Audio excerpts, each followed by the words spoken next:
Lisa, since you have been to Vietnam before, I hope that one day you come back again and we'll be able to see you in person. So my wife and I and my family will be so honored to invite you to our home and have some local food together and have some drinks together. All right? Sounds good. It's one of my favorite meals. And you've been to our country before. You know it's very honored if our audience can have you to do a little introduction about who you are and the work that you do. Would you please do that for us? Sure. I'm Lisa Gable. I live in the Washington, D.C. area. I've held many titles. I've been a CEO for multiple organizations, a U.S. ambassador, a UN delegate, and also had the honor of being a Wall Street Journal and USA Today bestselling author. Today, I focus my attention on helping the next generation of leaders who are solving the world's most complex problems. I do that through mentoring and board membership. Wow. Lisa, you have a phenomenal career journey, but then you introduced to us in less than 40 seconds. It's not fair for our audience, so we're gonna dive into together into the journey that taken you to what you are doing today. Is that okay if we travel time? That sounds good. I'm happy to do it. Alrighty. So when I was young, I always wanted to become an astronaut. So wearing the astronaut suit and jumping to different planets seems very, very cool for me. But life didn't give me any chance to do anything the thing that I want most, right? And I want to know the young little girl Lisa back then. What was her dream about her future self, though? Well, it's a funny story. When I was a little girl, I was fascinated by military history. Oh. And so I read everything I could. I read everything about the Romans and the Vikings and the biblical history. There is not an area of the world I did not cover. And I was fascinated by visiting different places in the United States where wars had been fought during the Civil War and the Revolutionary War. My father and my mother took me to Europe so that I could visit the sites where World War II and World War I were fought. And so my dream had been to join the military. Now here's why it's funny. I was always a very petite little girl. I was also a very girly girl. I had pink everywhere. I played with my Barbies. And so my bedroom was a juxtaposition between all of the things I collected at these various battlegrounds. I had my sheets and my bedspread and my curtains actually had Revolutionary War cannons and other types of things on them. But at the same time, next to my bed was the Barbie doll house and the Barbie doll airplane and the Barbie everything. And so as I got older, I maintained this fascination. And my parents, you need to understand that is a normal course of career for a young woman today, but it wasn't when I was growing up. And so I was born in 1964, and it was not a time where women were pursuing those opportunities. And so when I was able to go to Washington, D.C. and work for Ronald Reagan, I worked for him at the Pentagon, I worked for him at the White House, and at nighttime I got my master's degree at Georgetown in what's called National Security Studies. So I was able to maintain my interest in my studies, but then I tried to join the Navy. And I was physically unable to pass the physical tests that were required for the Navy. And so I maintained my interest in the military activities, have maintained a very strong connection point, serving as vice chair of the Defense Advisory Committee on Women in the Services, opening the doors for other young girls who wanted to be fighter pilots and who wanted to go on ships and who wanted to be generals and admirals someday. And so even though I didn't get to personally do anything within the military structure itself, I've maintained that interest and have been successful in doing so. Wow! You know what? I interview a lot of fighter pilots who also from the U.S. and then who have very high ranking in the military. Also, I interview the lady. Her name is Sandra Stoss. She's also a vice admiral of the coastal guards. So she has two boats under her. And then the people like you and her are the people who helping to bring, like the equality for women And thanks a lot for doing that. I want to bring you back onto when you were a girl again, okay? So why, out of many things that you could be, curious about, why the military? I was interested in, and the way it translated is I was interested in the technology. I was interested in what it was that they did in order to win wars. And I know it is, again, an unusual thing for a little girl to be interested in, but I was. And I was also interested in military strategy. And it was one reason that I studied a lot about Rome, and I read a lot about Julius Caesar, who was an engineer at heart, who actually came up with very creative ways to build solutions that would enable him to do what he wanted to do strategically. I studied the Civil War. I grew up in Virginia, and Virginia was a very critical part of the American history around the Civil War. And so just growing up around those battlegrounds, knowing so many of the historical figures that had walked in the places where I was growing up, again, if you study Gettysburg, which is one of the areas that I did enjoy studying, that was the place where the war turned. And there were a number of different circumstances as to why. But my interest in history was deep. I mean, it was really, and today I actually even continue to study history. I continue to study philosophers and great philosophers. I try to learn from what history has told us and how it can inform decision making today. So I guess the third item on this is I loved being with my dad. And my dad was interested in these things. And so on Sunday afternoons, we would go to church in the morning. And then Sunday afternoons in America throughout the 70s and the 60s, they would play movies at 2:00 in the afternoon on Sunday. And so my dad and I would curl up on the couch and we would watch The Guns of Navarone. We would watch Patton. We would watch all of these movies together. And we were very happy doing so. So it just sparked my interest. The study of history is important to me, and it's the one thing that I love to really dig into. And then he's very supportive for you to bring you to different places in the U.S. and outside the U.S. for you to collect the canon, collect the stuff to bring home besides the Barbie's things also. Yes, and also like, how do you keep the peace? And what's the, I did work for Ronald Reagan. I started working for Ronald Reagan when I was 19 years old, and Reagan really did talk about the shining city on the hill, and how do we protect American democracy, and how do we protect freedoms for other people? And so it helped that I had done so much research and studying and read all the books and all the novels and watched all the movies, so that by the time I was working for Reagan, I was meeting people who were at that time still had escaped from Soviet bloc countries, people from Vietnam, people from Afghanistan, people from Ukraine and Lithuania, Moldova. I had a better understanding as to the history behind their homes, behind their communities. And so I've been able to thread it all together. Wow, wow. Bring me to the moment that you got rejection from entering to the Navy, because that was your dream, right? Being served in the military, but you got rejected. How did you feel at that moment? Can you share with us?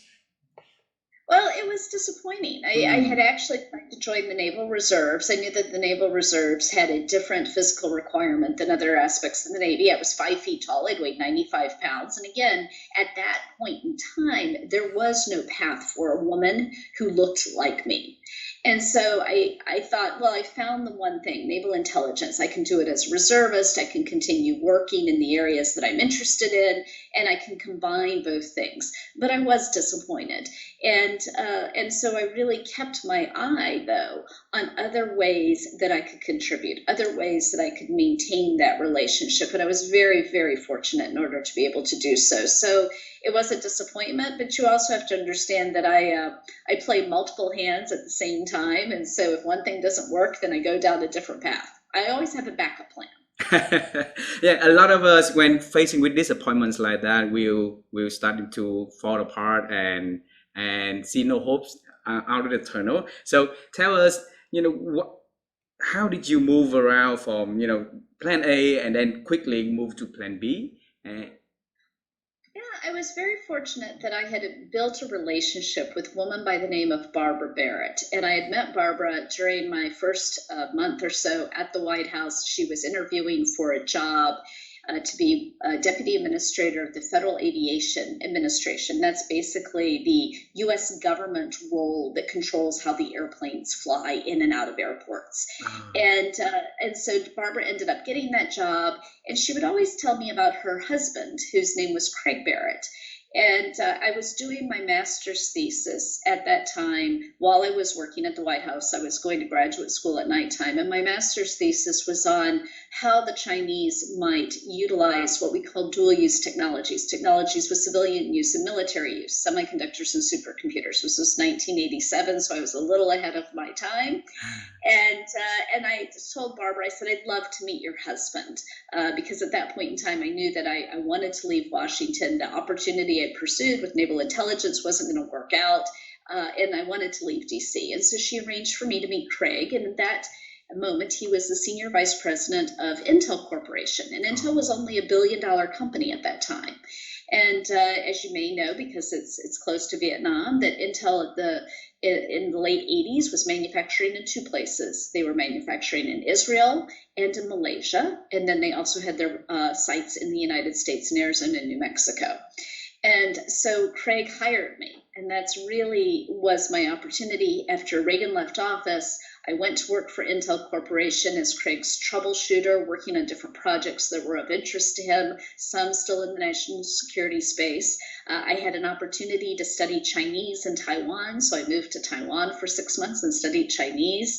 And then I moved with Craig when he was named heir apparent, which meant that he was going to be the CEO and chairman of the board of Intel. Wow.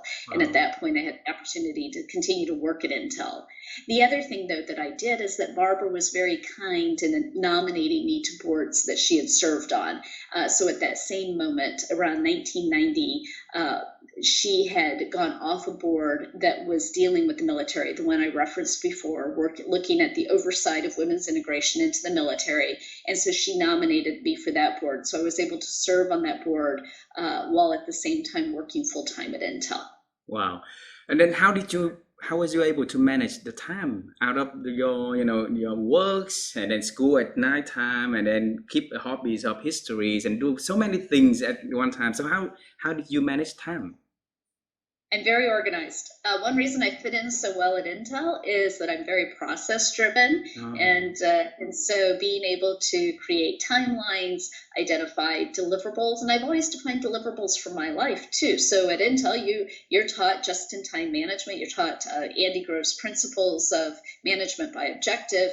And I've maintained that actually in my personal life. So I look at my life, I look at how I spend my time and what are the things I want to accomplish each quarter, and how would I measure the success of that. And one of the things I also learned at Intel was to always rank and rate things. And so I rank and rate how much time something's taking, how much I am getting back from it, where I am most able to have impact. And I will not stay on a board or stay in a situation if that's a secondary outside of my job. I do sit on a lot of boards. I always have, but I always want to ensure that the work that I am doing actually has measurable results. That's what drives me. If it doesn't have measurable results, I usually depart. Tell me, because I as a note in here, you took the master class at night time after work, right? And why did you decide to pursue for higher education back then, though? Why did I go to higher education? Yes. In the United States, it's very helpful to get to the levels that I wanted to get to if you have a secondary degree, if you have a master's degree. And my degree in undergraduate at the University of Virginia was in international relations. And so I knew that I wanted to specifically work in the area of technology and also have the credentials in warfare, since I wasn't getting into the Navy. And so I wanted those credentials. I wanted that credibility that comes with having achieved that particular objective. And it was a fantastic program. The program was actually taught at the Pentagon then. And so it was easy to manage. You asked how I managed my time. Well, I'd work all day until 5 o'clock at night, and then I go off to my class that was in the room next door. And the class was made up mostly of U.S. military personnel, intelligence agents, people who worked in Capitol Hill, that program has changed today. My nephew's actually looking at a manifestation of that program right now for his undergraduate degree. But Georgetown has become quite famous for what they call the School of Foreign Service. And so those two degrees merged. And Georgetown is still one of the primary places where people go and recruit someone to work within the national security infrastructure of the United States. Wow. I'll research more on that program. Lisa, tell me, because you went out of the government works, then went back onto the government works later on. So tell us, how did that happen? Sure. So as I mentioned, while I was working full-time in Silicon Valley, I left Intel and I started my own company. But I continued to hold advisory positions with each of the presidents and various governors at the same time, because I developed a lifestyle where I would always have a full-time job, but I would also have an advisory job into a government structure that allowed me to maintain my relationships, even though I wasn't being paid for the work that I was doing. It was voluntary. But I had met George Bush early, right before he had actually said he was going to run for president of the United States. I became very involved in his campaign. I became a spokesperson for his campaign for the first election. And so I had that relationship. And I had also been involved in fundraising for his presidential race. And so I was able to secure, again, one of those advisory boards, what we call a commission, while I was working full-time under George Bush.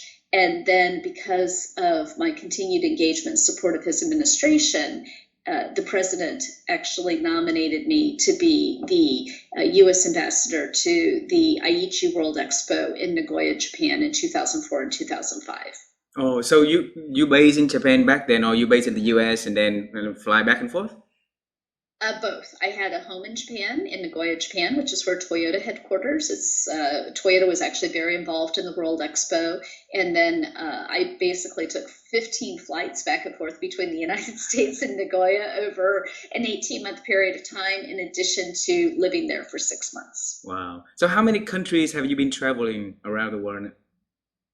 Well, that is always the question. I've been well over 70 countries, but that also counts islands in the Caribbean. So I'm not going to give myself too many brownie points for Canada and islands in the Caribbean. But I've had the opportunity to be on every continent except for Antarctica. Wow. So the little younger Lisa, has she ever thought one day she's going to be travel that many countries, not only knowing about the country, the people, also the history, the culture, and and experience living there? Well, I did, and that's because of my family. My grandparents, actually, I didn't come from a wealthy family, but my grandparents prioritized travel.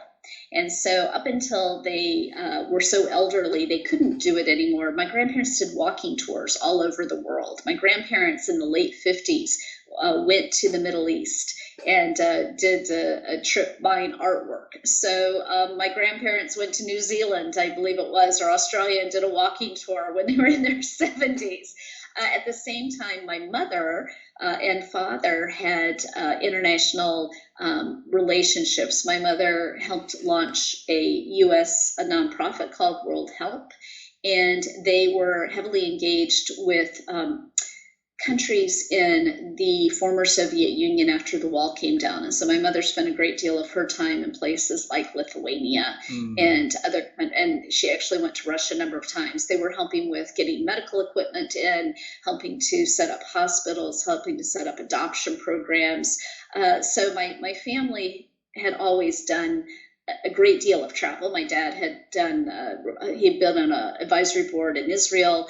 And then we had my sister. So my sister today is not only an accountant, but she is also a wildlife photographer. And my sister took a year off and traveled around the world. And so when we were single, my sister and I would do 2 adventure travel trips every single year together. And so we would say, which airport do you want to meet in? And we would meet in that airport, and then we would travel. And she actually came with me to Vietnam when I came in 1996. What's her name?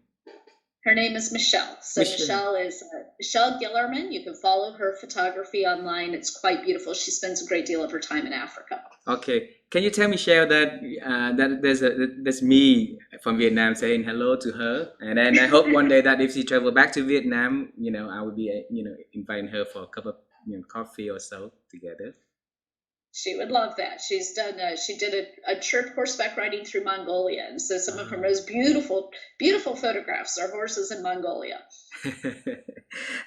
I want to ask you this question related to networking because you are doing fantastic in growing your career with a lot of structure and planning, but also get network with very high ranking people, high profiles, and networking seems to be very challenging for a lot of people out there just to get to know just a person, a stranger. So what is the secret behind that makes you be able to connect with many amazing people? I've been involved in so many different things, and the key is maintaining relationships. Even before the web, I was a letter writer, so I'd write letters to people that I'd met when I was traveling, that I'd had the opportunity to work with. I really tried to maintain personal relationships. Obviously, now with the internet, that is much easier to do. The second thing, though, is reaching out. I'm a member of a women's organization in the United States called Chief. And one of the things about Chief is it's networking. It's an invitation-only, high-level group. But the women, what we do is we reach out to other members and ask to do a virtual coffee on Zoom. And so one of the ways you can do this is if you can put yourself into a professional association, no matter what your professional is. Maybe you're a member of a union. Maybe you're a member of an accounting practice. But get yourself into a professional network and then ask people if they'll meet you for a cup of tea, or if they'll meet you for coffee, or if they'll meet you on Zoom, and just have a getting to know you conversation. I use an online calendaring system in order to organize that with people. It makes my life a little bit easier. But I would say that most people are very happy to spend time getting to know you. Now, there are also people who just randomly reach out to you on LinkedIn, and that's a little harder to do, but really take the time within a professional network. Or maybe, if your child's at a school and you're all from the same sort of area where there's a great deal of industrial activity, ask a parent that you've seen dropping your child off at school every day. Maybe they work for a different company. You might work for Intel. They might work for Microsoft or somebody else, Alibaba, who knows? But ask them if they get together for coffee. So you need to be intentional about it. But most people are happy to have a cup of tea for about a half an hour. Be intentional. Thanks a lot for sharing that. Yeah, that's very powerful. So, Lisa, now let's move to the stage when you decided to write your book. And I know it's been 2 years since it first introduced, right? Congratulations for doing that, because I interview a lot of executives, and one of the things that they regret not doing is to write their own book, sharing their own stories. And I always encourage them to doing that, because it's never too late, right? So since when you formed the passion of writing and having your own book written? Well, I got talked into it. I always thought at some point I'd write a book, but it wasn't on my game plan. And basically in the spring of 2020, after the world shut down, I was contacted by an editor who said, "You've done turnarounds in business, government, and philanthropy. I think that when we come out of whatever this is, what COVID is, the shutdown, that we will have a lot of people who are struggling to keep their businesses going. And so I believe if you write a book, that it will enter the marketplace at the perfect point in time." And, I pushed back. I'm like, well, I've never written a book. But he was a coach. He was encouraging. His name's Rohit Bhagraves with a company called Idea Press Publishing. And so being me and being disciplined, I said, "When do you need the book written by?" He goes, "Oh, I need it written in about 6 months." So I was working full time. I was running a medical research foundation. We were raising $100 million. We were in the process of doing an 83% restructure. So I knew I didn't have a lot of time. And I made a decision that every Saturday and Sunday from May of 2020 until end of August of 2020, that I would spend every Saturday and Sunday focused on writing. And so I wrote on Saturdays and Sundays. I would get up at 7 a.m. I would stop at 4 p.m. every single Saturday and Sunday. And then I worked with an editor at 6:30 at night on Wednesdays. And so I was able to continue to work. I couldn't have done that except for COVID, right? It was the first time in my life where I wasn't doing all of these different volunteer activities at nighttime. And so I had the time in order to devote to writing and doing it efficiently and effectively. When you wrote the book, right, and then when you published it, have you ever thought that it's going to be, like Wall Street Journal bestselling or USA Today bestselling book? It was a goal. It was a goal. Oh, amazing. And so I decided if I was going to go through all those machinations to write that book and sacrifice all that time, then I wanted it to be successful. And so I invested heavily in a marketing campaign and hired a marketing team who helped people accomplish that objective. I didn't know it would happen. And I will tell you that when I got the phone call and told that it did happen, I burst into tears. I put so much time and energy into this. The other thing to know is that you write the book well in advance of when the book comes out. And so your first period of time is actually writing the book. My book had to be finalized and completed in the final editing form on December 31st, 2020. And then all of 2021 was marketing the book while it was being printed and while it was going through all the publication process. And so there's a lot that goes into it. And congratulations for the success of the book. We want to know more about that. Would you share with us the idea behind turnaround and share with us about that, please? Sure.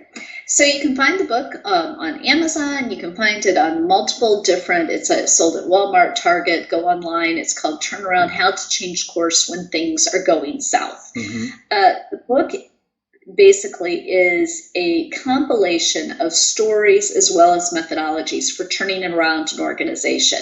And since I have executed and run turnarounds in business and government and the nonprofit space, I have a process that I find works in any of them.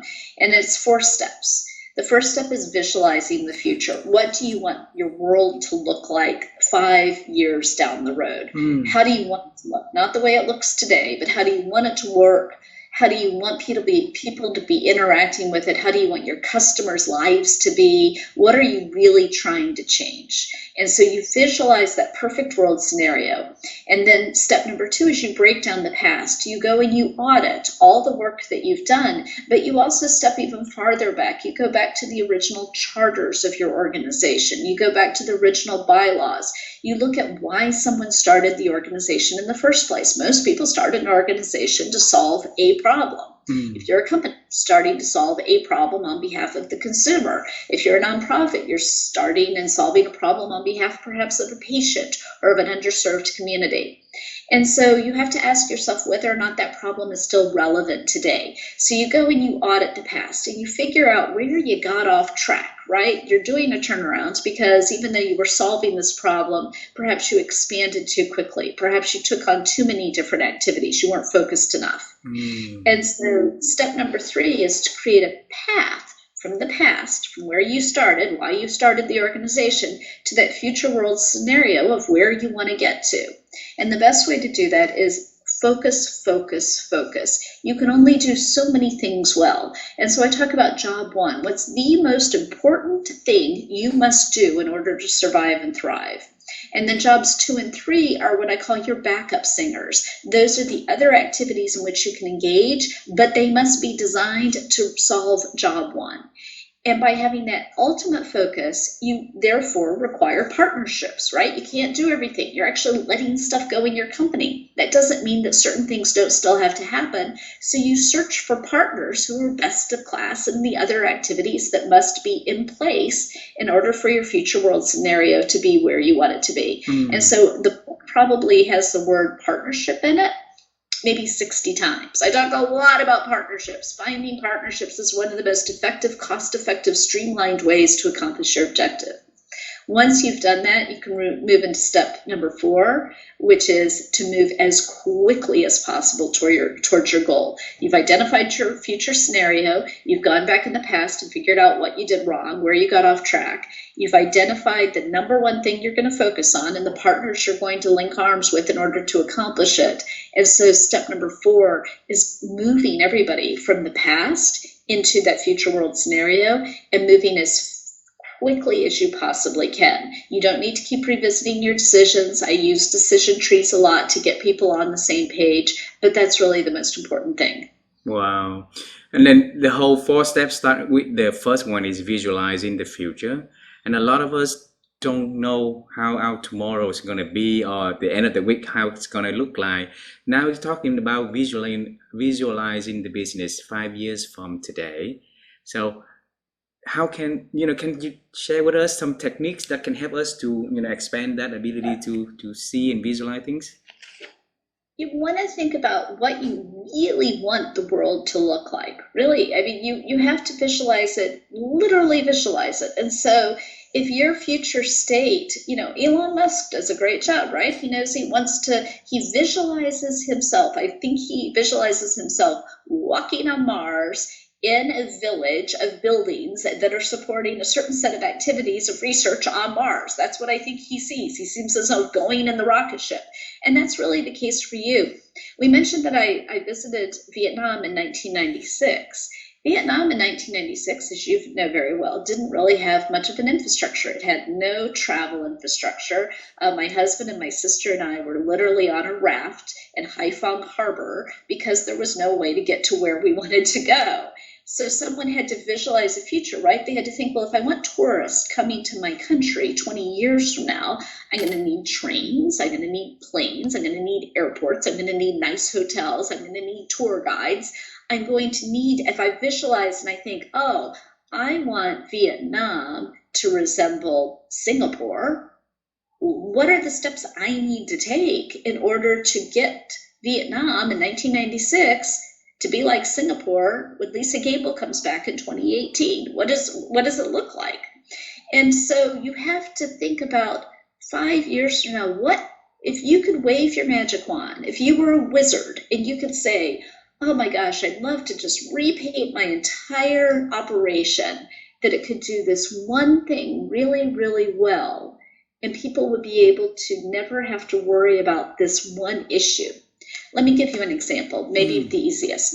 So I focus a lot on what's called diet-related diseases. Those are hypertension, cardiovascular disease. It is food allergies, eosinophilic esophagitis, celiac, Crohn's and colitis. I focus on diseases where when someone eats a food, that food makes them sick. They have to go to the hospital. So I want a world, and my daughter's one of those people. So I want a world where eating food no longer makes you sick, right? That's what I want. So how do I spend a lot of my time? I spend it on trying to identify ways that we can grow and make food so that when someone eats that food, it no longer makes them sick. But I know that's a future state scenario. I know that it's going to take us a while to get there, to have enough volume at a cost-effective level for someone to get food that's completely designed for their unique health profile. And so second thing within that is, in order for that person to eat that food, perhaps they need to have a change within their immune system, right? That's an autoimmune disease. And so what therapies can we create? What drugs can we create that someone can take that would let them eat more of that food without getting sick, without going to the hospital? We talk a lot about the burden of disease. And so within the disease space, your goal is that even if someone has a disease, that the burden of that disease does not impact their life. And so in order to get to that state, you have to think of what are all the steps we need to take as researchers and entrepreneurs in order to create an environment where that disease no longer makes someone sick. One of the people who did this the best was my friend Nancy Brinker. Nancy started what's called the Susan G. Komen Foundation. If your country celebrates National Cancer Awareness Month in October, of which I've been in many countries when they're celebrating in the using pink. When Nancy's sister, Susan G. Komen, died almost 50 years ago from cancer, breast cancer, Nancy visualized a world where the majority of women would not die from breast cancer. And right now, breast cancer has something like an 85% survival rate because she thought of all the steps in order to have all these women sitting in a doctor's office being told that they had breast cancer, but knowing that it wasn't a death sentence. That's what you want to do. Wow. And the world needs a lot of visionary leaders and thinkers like you and Nancy. So, and I believe out there there's a lot of people wants to contribute great things to the world and make change, right? So, how can we help them to become a better visionary leader and better visionary thinker? Right. Well, let's talk about the fact that you live in a village. Let's say that you don't have a lot of financial resources. You live in a village, you live in an area that doesn't have a lot of resources. You go and you work at a plant every day. I think what you really have to do, and this is where democratic values come into play, is that you gather the other people in your village and you as a group make a goal. What would be the one thing that would make our life a little easier? In a lot of countries, that's a water source, right? And so how do we get a water source that I'm not having to at nighttime, or my family or my grandmother's not having to go and actually collect water in a location and then bringing that water back? And what can we do? If we make that our number one goal, we're all going to chip in money in order to create a centralized water source. And somebody was doing a business trip and they met a person who has created a not-for-profit that helps people get those water sources. Do you think they'd talk to us? Let's all get together and write a letter to that not-for-profit and say, we want our village to be the village where you get to use that technology. And this is what we think it will do for the economy of our village. It's that basic. I mean, it really is. And I recognize, I think one of the most exciting things we've seen in my lifetime is microfinance. Microfinance has allowed especially women throughout the world to develop an independent source of income that's not dependent upon their families, it's not dependent on inheritance law, it's dependent on their ability to get a small access to capital in order to build a business. And so there are opportunities to create that perfect world scenario for you personally, but the key is you have to be able to network and find people that can help you do that. Thank you for sharing that. I know the next question is not going to be fair for you, but if you have to pick a chapter in your book, which is your favorite one, the most favorite one, what would that chapter be? And share with us about that. I think it is the World's Fair, because being the U.S. ambassador to the World Expo was one of the greatest honors of my life. It was also one of the most difficult jobs I've ever had. It turned out that the person who had held the job before me had been indicted by the law enforcement in the United States for misuse of funds. And so what I didn't realize is how many bureaucratic barriers there would be in place to help me build the United States Pavilion at the World Expo in Aichi, Japan, where we had 2 million guests walk through. Everything was a battle. Everything was a barrier. And so the way that we accomplished it was by being highly, highly creative in ensuring that we didn't run into the bureaucratic or legal consequences that had plagued people who had gone before me. We did it through unique partnerships. What we learned is that we actually could privatize this function that was formerly a U.S. government function. We could privatize it in order to be able to develop partnerships with people. In the end, that we did is that we focused on using the World Expo not as just a place where visitors came and learned something and had fun, which is what expos do, is that we actually turned it back into its original intent, which was a trade mission.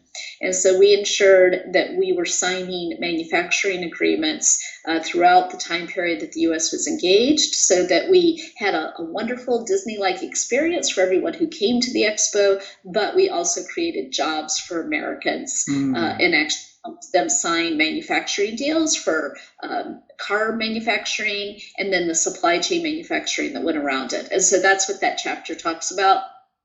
It's a fun chapter because it has really fun stories in it. I threw out the first pitch at a Major League Baseball game. All sorts of fun things went on. And at the same time, we were actually creating jobs. So I'd say that's the best chapter. I definitely will take a look at it. Which chapter is that in the book? I knew you were going to ask me that. This is for somebody, if they know their own book well. I think it's chapter 2. Chapter 2. Alrighty. And then you mentioned a lot about partnership, right? So the importance of having the right kind of partnership. So in Lisa's version of good partnership, what does that look like? Does it look like? Yeah, the best partners are people who operate like you do. And what I mean by that is if you are a very process-driven company, find process-driven companies to partner with because it's highly predictable for you and you can align your processes in order to achieve very quantitative objectives on which you agree. Intel did a great job at that. When Intel was first getting going as a global entity that really took over the semiconductor market when I was there in the early 1990s, our partners were Microsoft and IBM, and then later our partners were Microsoft and Dell.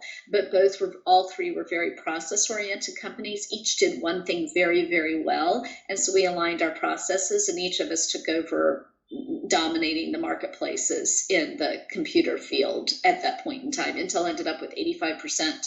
I think it was 75 to 85% dominance in the world chip market. I forget what Dell's numbers were. Microsoft, the story is well known how well Microsoft did during that early in the 90s.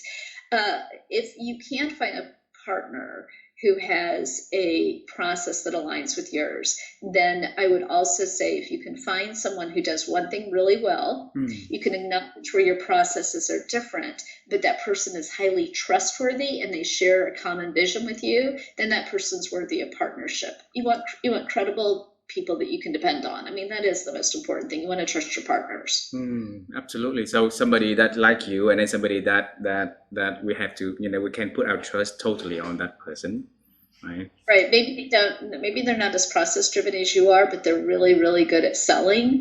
You need to make sure that you partner with the salesperson. And that's, my dad built an organization where he was a very good process person and he built the infrastructure for the organization and all the governance and fiduciary elements. He partnered with somebody who is a world-class salesman. It caused problems, trust me, at different points in times, but they recognized that they shared the same value, and they also recognized where each of them had their strengths.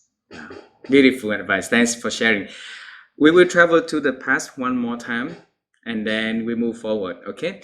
So Lisa, if you had the chance to talk to yourself, the young version of Lisa when she was little and enjoyed traveling and enjoyed the military thing, what is the one message that you would like to share with her about the future, though?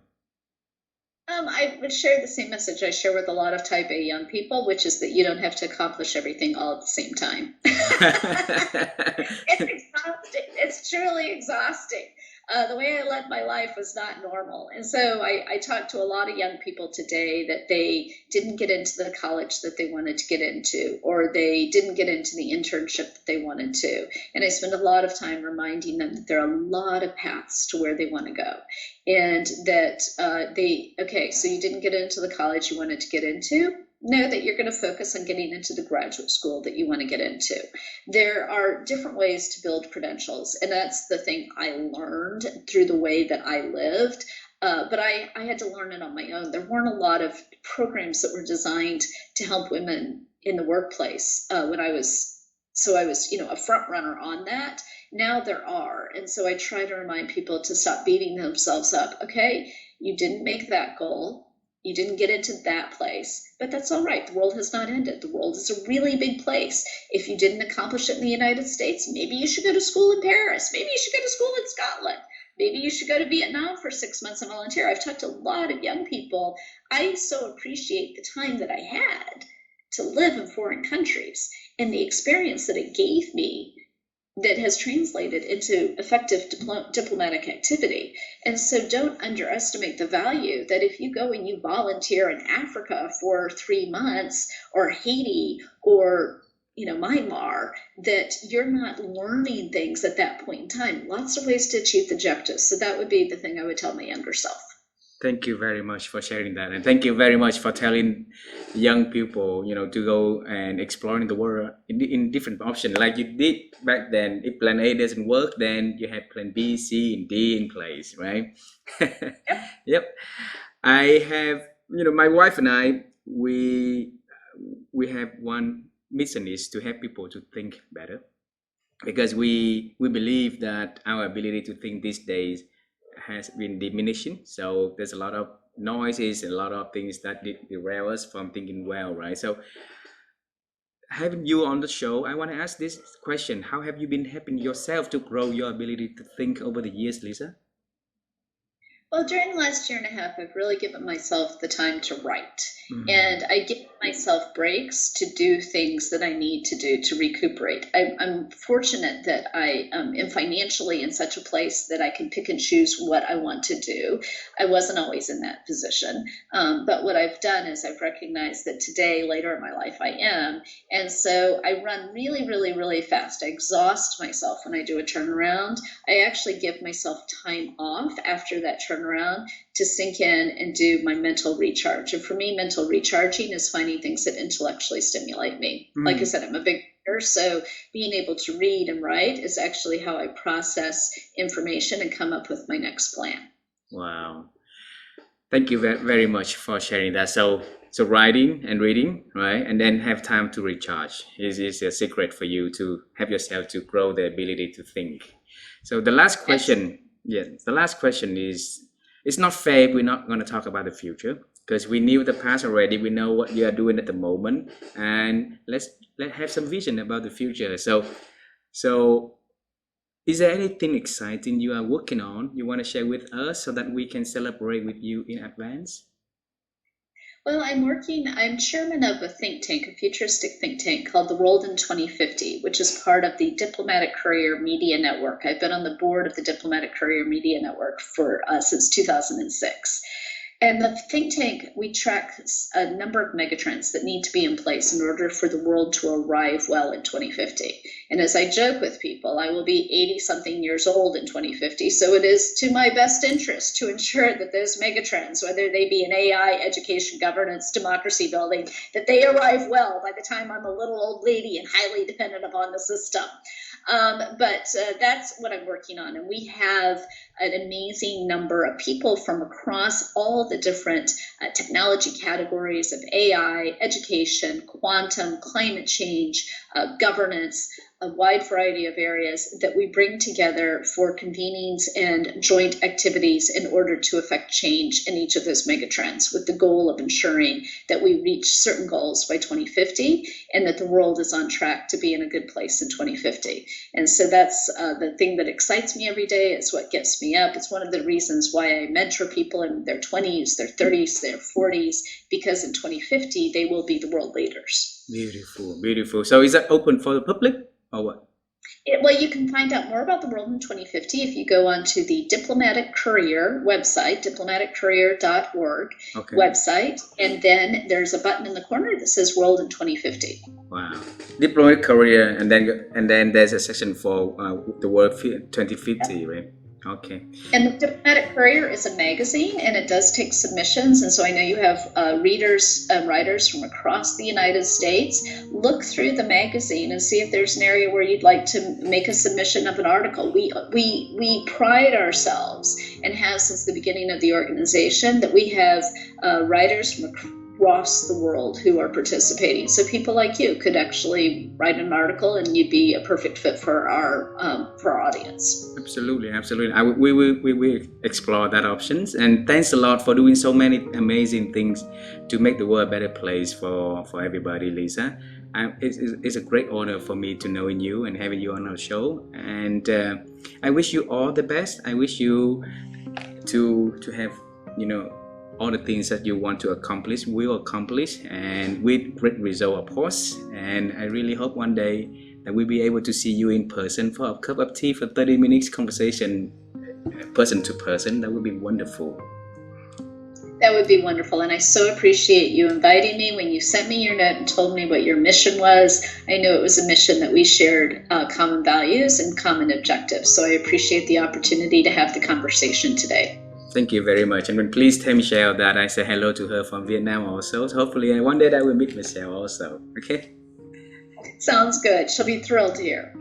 You have a wonderful day, and thank you. Thank you very much. Thank you very much. Okay, bye-bye. Bye-bye, Lisa.